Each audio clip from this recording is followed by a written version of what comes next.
আপনারা দেখছেন একুশে টেলিভিশন।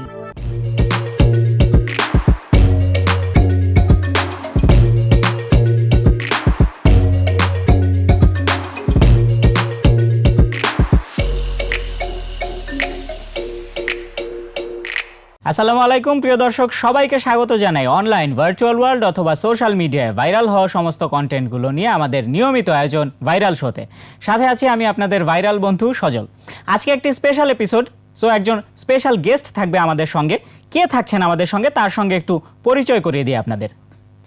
দর্শক, আপনাদের নিশ্চয়ই মনে আছে কিছুদিন আগে সামাজিক যোগাযোগ মাধ্যমে বেশ সাড়া ফেলেছিল মোটর বাইক চালিয়ে বিয়ের অনুষ্ঠানে যাবার একটি ঘটনা। আজ আমাদের সাথে অতিথি হিসেবে সরাসরি অনলাইনে যুক্ত হচ্ছেন আলোচিত সেই মুখ ফারহানা ইসলাম। ফারহানা আপু, কেমন আছেন আপনি?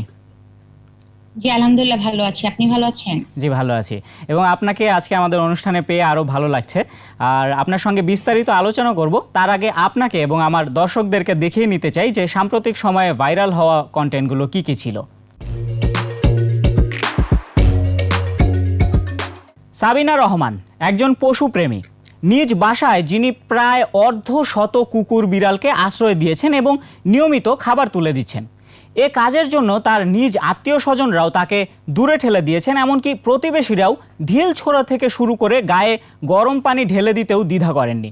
কিন্তু এর পরেও ভালোবাসার কমতি ঘটেনি সাবিনার।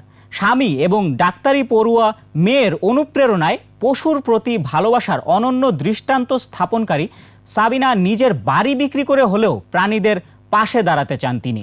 সম্প্রতি সামাজিক যোগাযোগ মাধ্যমে বেশ আলোচিত হয়েছে পশু প্রেমী সাবিনার এই খবর।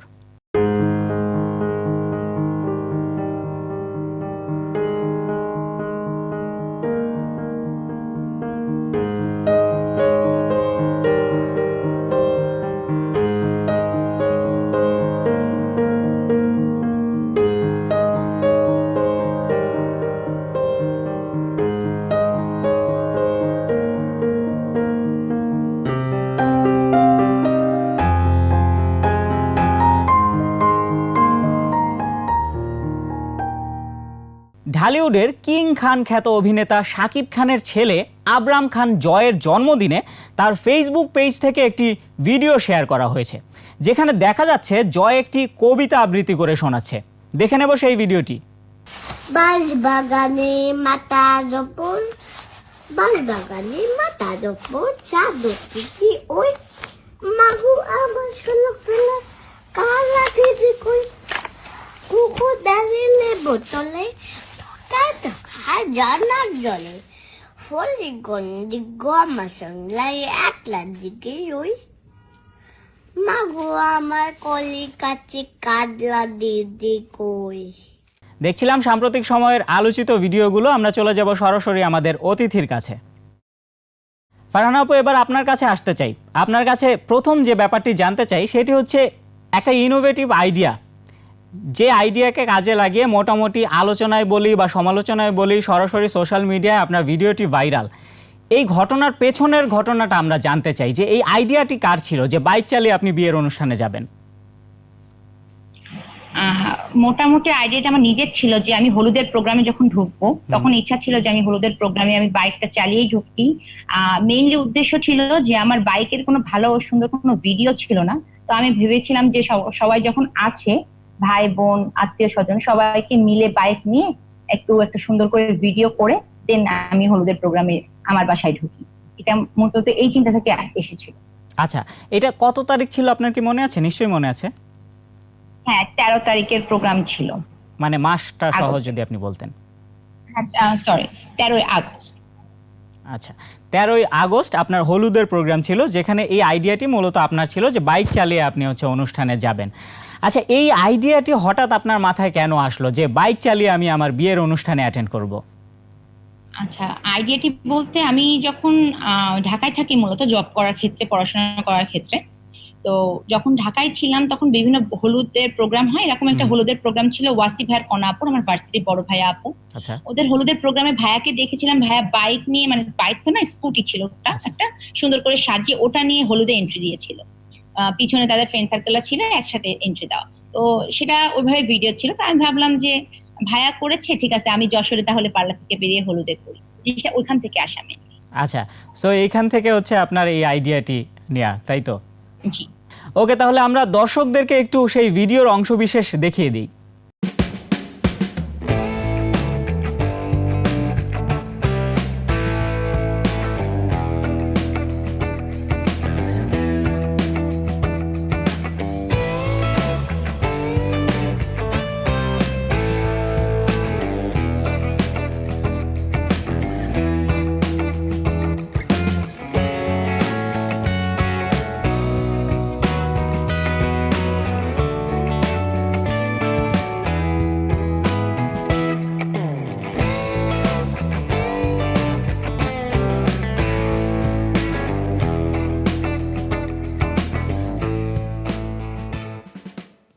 এই ছিল সেই আলোচিত ভিডিওটি। আমরা ফারহান আপুর কাছে আরও একবার যেতে চাই। আপু, আপনার কাছে জানতে চাইবো যে একটা ব্যাপারে একটু কনফিউশন ছিল, সেটা হচ্ছে আপনার বিয়ের তারিখ এবং বিয়ের অনুষ্ঠানের তারিখ। বিয়েটা কবে হয়েছিল এবং অনুষ্ঠানটা কবে হয়েছিল?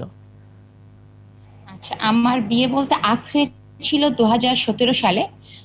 কোনো কারণবশত ওঠানো হয় নাই, বিভিন্ন সমস্যা এবং বাবা মারা গিয়েছিল, পড়াশোনা সবকিছু মিলিয়ে। তো তার ফলাফল আমাদের 26শে মার্চে প্রোগ্রাম করার কথা ছিল হলুদার বিয়ে, যেটা লকডাউন হয়ে যায় তার ঠিক 2 দিন আগে, যার জন্য করোনা লকডাউনের কারণে আর প্রোগ্রামটা হয় নাই। ফলাফল আমরা 13 আর 14 আগস্টে আমরা প্রোগ্রামটা করছি। ওকে, ধন্যবাদ আপনাকে। আরও অনেক কিছু আপনার কাছে আমরা জানতে চাইবো, তবে এখন একটি বিরতিতে যাওয়ার সময় হয়েছে। আমাদের সঙ্গেই থাকবেন আশা করি। এমজে দ্য মডার্ন শাওলিন, তিনি একজন শাওলিন মাস্টার এবং ব্রিটেন গট ট্যালেন্টের তিনি একজন সেমিফাইনালিস্ট। বর্তমানে কিক অ্যাস কুংফু নামে তার নিজেরও একটি শো রয়েছে। তার ইচ্ছা নিজের অভিজ্ঞতাকে এখন অন্যদের মাঝে ছড়িয়ে দেওয়ার। আপনারা দেখতে থাকুন এই ভিডিওটি। আমি নিয়ে নিচ্ছি ছোট্ট একটি বিরতি।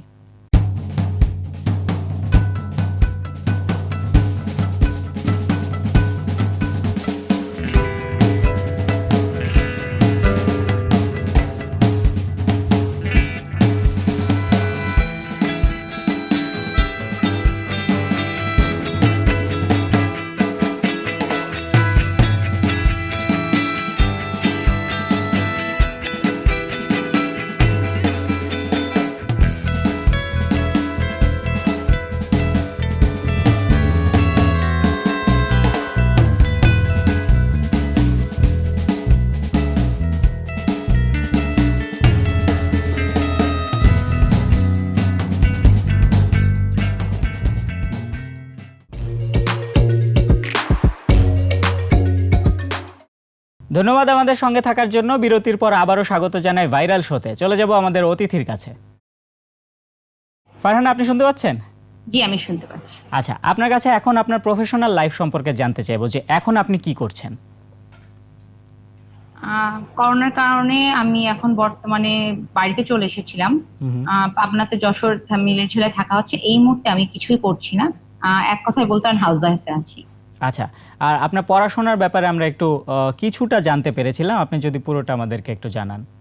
আমি পড়াশোনা ড্যাফোডিল থেকে পড়াশোনা কমপ্লিট করছি, বিএসসি সিআইএসএল। ফারহানা, যে ভিডিওটির ব্যাপারে আমরা কথা বলছিলাম, সেখানে দেখা গেছে যে ভিডিওটি আপলোড হওয়ার পরে সোশ্যাল মিডিয়ায় নানা রকম আলোচনা যেমন হয়েছে, নানা রকম সমালোচনাও তেমন হয়েছে। আপনি এই আলোচনা এবং সমালোচনা, এই দুই ব্যাপারটি আপনি কিভাবে দেখছেন? যেখানে আলোচনা হয়েছে সেটা খুবই ভালো লেগেছে। হ্যাঁ, সবাই অ্যাপ্রিসিয়েট করেছে, মেয়েদের নিয়ে কাজ করা, অনেক রকমের পজিটিভ কথাবার্তা শুনেছি, আসলে খুবই ভালো লাগছে। সমালোচনাকে যদি বলা যায় তো হ্যাঁ, একটু মন ক্ষুণ্ণ হয়েছে, কিন্তু এখন যেখানে আলোচনা আছে সেখানে সমালোচনা থাকবেই। তো কিছু মানুষ নেগেটিভ নিবে, পজিটিভ নিবে, এটাই স্বাভাবিক। তো সেটা আমি নর্মাল ভাবেই নিচ্ছি যে আচ্ছা ঠিক আছে, কোনো ব্যাপার না, মানে যেটা হচ্ছে হতে থাকুক, এরকম কিছু একটা। হ্যাঁ, সবকিছু আসলে পজিটিভভাবে নেওয়া উচিত। আমরা আরও কিছু জানতে চাইবো আপনার কাছে, তবে এই সময় আপনাকে দেখাবো একটি ভাইরাল হওয়া গান। কিংবদন্তি কণ্ঠশিল্পী এন্ড্রু কিশোরের জনপ্রিয় গান প্রেমের সমাধি ভেঙে। গানটি কভার করেছেন এম আর মাহফুজ, যেখানে ব্যবহার করা হয়নি কোনো মিউজিক্যাল ইনস্ট্রুমেন্ট। খালি গলায় গাওয়া এই গানটি ঝড়ের গতিতে ছড়িয়ে পড়েছে সোশ্যাল মিডিয়ায়।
ফারহানা, আলোচনা এবং সমালোচনার ব্যাপারটা জানলাম, আপনার ফ্যামিলি থেকে এই ব্যাপারটা রিয়াকশন কি ছিল?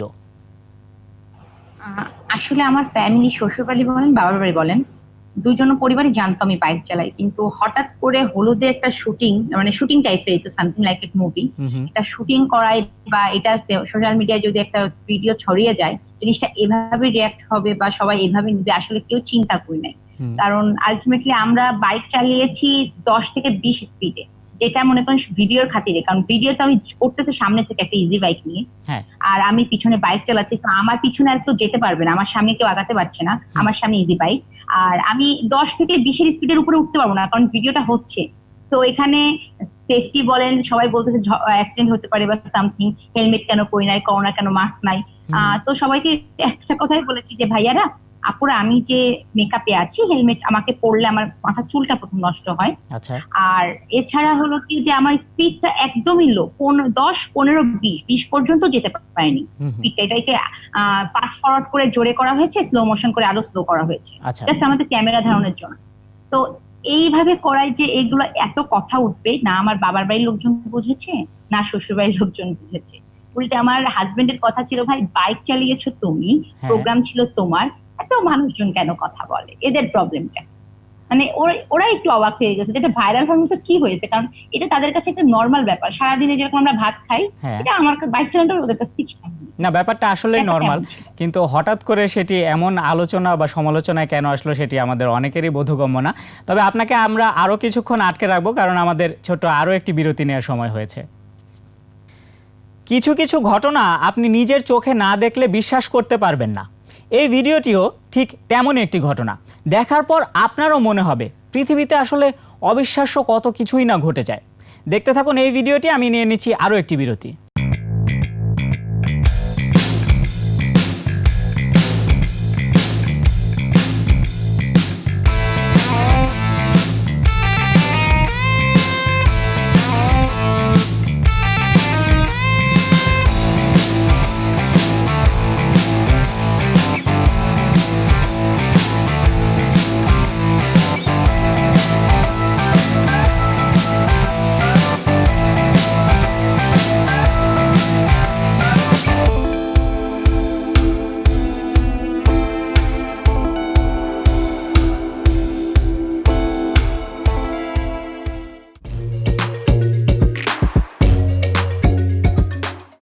ধন্যবাদ আমাদের সঙ্গে থাকার জন্য। বিরতির পর আবারও স্বাগত জানাই ভাইরাল শোতে। আমরা চলে যাব আমাদের অতিথির কাছে। ফারহানা, এবার আপনার বিয়ের পরবর্তী জীবন সম্পর্কে জানতে চাইবো যে এখন আপনার লাইফ কেমন কাটছে? আলহামদুলিল্লাহ, আমি অনেক ভালো আছি। আমার শ্বশুর বাড়িতে আমি যথেষ্ট ভালো ছিলাম এবং সংসার লাইফ যথেষ্ট ভালোই যাচ্ছে। এখন বর্তমানে বাবার বাড়িতে আছি, সেখানেও আমি ভালোই আছি ইনশাআল্লাহ। আগামীতে আপনাদের দোয়া থাকলে এভাবেই ভালো থাকবে। না, আমরা অবশ্যই আপনার জন্য দোয়া করছি এবং করব, সবসময় আমাদের দোয়া আপনার সঙ্গে থাকবে। আচ্ছা, ওই ঘটনাটি আপনার জীবনে পরবর্তী সময়ে কোনো প্রভাব ফেলেছে কিনা? প্রভাব বলতে আপনার অনেক সময় গিয়েছে যে 2টা দিন বা 3টা দিন চলে গিয়েছে এই মিডিয়া আর টিভির পিছনে। বাসার সামনে অনেকগুলো লাইন শ্বশুর বাড়িতে, ওখানে সবার সাথে কথা বলা, ইন্টারভিউ দেওয়া এবং event, TV channel, YouTube channel সব হাজির। তো ওই সময়টা খুব ব্যস্ততার সময় কাটিয়েছে। এছাড়া কোনো নেগেটিভ প্রভাব আমার ফ্যামিলিতে কখনো পড়ে না। বিয়ের আগে তো আপনি মোটর বাইক চালাতেন, এখন বিয়ের পরেও কি চালাচ্ছেন? বিয়ের পরে হ্যাঁ, যশোরে যতদিন আছি, রিসেন্ট 2 দিন আগেও খুলনায় গেলাম বাইক করেই, চালাচ্ছি আমি। তো এই ক্ষেত্রে কি শ্বশুর বাড়ি থেকে কোনো প্রবলেম হয়? না, কোনো সমস্যা নেই। আচ্ছা, একটা প্রশ্ন আপনার কাছ থেকে উত্তর না জানলেই নয়, এটা আমি করব। সেটা হচ্ছে যে আপনি আপনার হাজবেন্ডকে কখনো পেছনে বসিয়েছেন? হ্যাঁ, এরকম অনেক হয়েছে যে সে আমার পিছনে বসেছে, আমি বাইক চালিয়ে যাচ্ছি। আচ্ছা, এমন কি কখনো হয়েছে সে চালাচ্ছে আপনি পেছনে বসেছেন? হ্যাঁ, সেটাও হয়েছে। আচ্ছা, ঠিক আছে। আমরা আশা করি এরপরে যখন আপনি বাইক রাইড করবেন এবং আপনার হাজবেন্ড পেছনে বসে থাকবে, ওই ভিডিও আরেকবার ভাইরাল হবে। আচ্ছা, যশোরে যখন আপনি বাইক চালান বা হচ্ছে আপনি যখন আপনার হাজবেন্ডকে নিয়ে বাইক চালান, কেউ কি কিছু বলে আপনাকে? যশোরে বাইক চালালে আসলে আমরা কখনো কিছু শুনি নাই, হয়তো এটা হতে পারে তারা বলেছে, আমাদের কান পর্যন্ত পৌঁছায়নি, পিছনে বলেছে হয়তো। আর হাজবেন্ডকে নিয়ে চালালেও ঢাকা শহরে চালিয়েছি। ঢাকা শহরে কে কি করলো না করলো কারণ এত মাথা ব্যথা নাই আসলে না। তবে আপনার হাজবেন্ড কি বলেছে সেটা নিয়ে আমার একটু মাথা ব্যথা আছে। আপনি যখন বাইক রাইড করেন, আপনার পেছন থেকে হাজবেন্ড কি আপনাকে কমেন্ট করে, এই ডানে যাও, বামে যাও বা এরকম কিছু? হ্যাঁ, এটা অনেকবার হয়েছে। এই পিছনে বাদ, সাবধান, এই ডানে বামে, আমি বলি কি যে তুমি একটু চুপ করো, না হলে কিন্তু আমি নিজেই অ্যাক্সিডেন্ট করে বসবো। আচ্ছা, এটা হয়েছে। তা আপনাদের এই মধুর সম্পর্ক অটুট থাকুক, জীবনের শেষ দিন পর্যন্ত আপনাদের এই সম্পর্ক অটুট থাকুক এবং আপনারা একসঙ্গে জীবনের শেষ দিন পর্যন্ত অতিবাহিত করেন, সেই কামনা থাকবে। আর অনেক অনেক দোয়া রইল আপনাদের জন্য, ভালোবাসা রইল আপনাদের জন্য। আর শেষ মুহূর্তে আরেকবার ধন্যবাদ জানাতে চাই আপনাকে আমাদের অনুষ্ঠানে জয়েন করার জন্য, আমাদেরকে সময় দেওয়ার জন্য। আপনাকেও ধন্যবাদ, ধন্যবাদ একুশে টিভিকে, ধন্যবাদ সব ম্যানেজমেন্টকে আমাকে লাইভে আনার জন্য। থ্যাংক ইউ, ভালো থাকবেন আপনি। দর্শক, আজ এ পর্যন্তই। তবে যাবার আগে আপনাদের নিয়ে যেতে চাই একটি বিয়ের অনুষ্ঠানে। তবে এই অনুষ্ঠানটি 1995 সালের, আর এটি ছিল ঢাকাই সিনেমার কৌতুক অভিনেতা দিলদারের মেয়ে মাসুমা আক্তারের বিয়ে। ওই অনুষ্ঠানের একটি ভিডিও চিত্র সামাজিক যোগাযোগ মাধ্যমে ভাইরাল হয়েছে। ওই বিয়ের অনুষ্ঠানে হাজির ছিলেন ঢালিউড আলো করে রাখা এক ঝাঁক তারকা। তাদের মধ্যে আলমগীর, শাবানা, ইলিয়াস কাঞ্চন, শাবনূর, শাবনাজ, ওমর সানি, ডলি জহুর, হুমায়ুন ফরিদি, সাদেক বাচ্চু, মিজু আহমেদ, নূতন সহ অনেকেই ছিলেন। দিলদারের ছোট মেয়ে জিনিয়া আফরোজ ভিডিওটি নিয়ে বলেন, মগবাজারের একটি কমিউনিটি সেন্টারে আপুর বিয়ের অনুষ্ঠান হয়েছিল। আপুকে আশীর্বাদ করতে এসেছিলেন জনপ্রিয় তারকারা। দেখতে থাকুন এই ভিডিওটি, আর আমি নিয়ে নিচ্ছি আজকের মতো বিদায়। দেখা হবে নতুন এপিসোডে নতুন কোনো ভাইরাল হওয়া কন্টেন্ট এবং নতুন কোনো গেস্টকে নিয়ে। সে পর্যন্ত ভালো থাকবেন, সুস্থ থাকবেন, আর একুশে টিভির সঙ্গেই থাকবেন।